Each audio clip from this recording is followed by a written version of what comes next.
Benny as he tries to maintain and service them to the best of his ability and get the perfect coal and water for his steam locomotives. Manchester and Northern No. 7, or Edison as most people know him as, was the first steam locomotive built for the Manchester and Northern in 1918.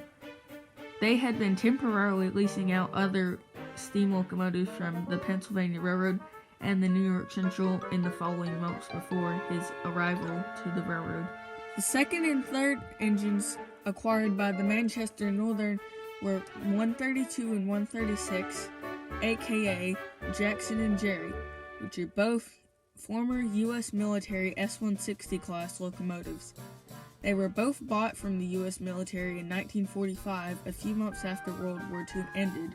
The purpose was to haul the heavy coal drags from Manchester Yard to the Pennsylvania Railroad / New York Central train yard. This train yard was a little bit more than 6 miles away from Manchester, which meant that Jackson and Jerry had to fight a bunch of small grades and many small downgrades too, which meant that 2 locomotives on a big coal drag would be perfect for this railroad.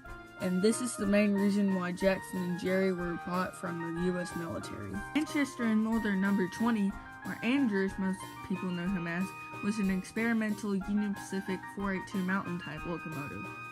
He was retired in 1955 and bought by Mr. Benny 5 months after his retirement in 1955. Now he is a vital part of the Manchester and Northern Railroad. Pennsylvania Railroad 4700, or Benson as he's called, is also another vital character in this series, as he takes away Andrew's freight whenever Andrew delivers all of his freight to the rail yard down the line. Benson will take the freight further down the Pennsylvania Railroad main line to other places where they will be distributed out properly. Manchester and Northern also purchased a Western and Atlantic coach at an auction in 1919. The coach would be used for local passenger service on Sundays, and now is also another vital part of the Manchester and Northern. Mr. Benny is the most vital part of the railroad because he manages all of the maintenance, deliveries, repairs, and everything that's very vital to the railroad. He is the very reason why it exists.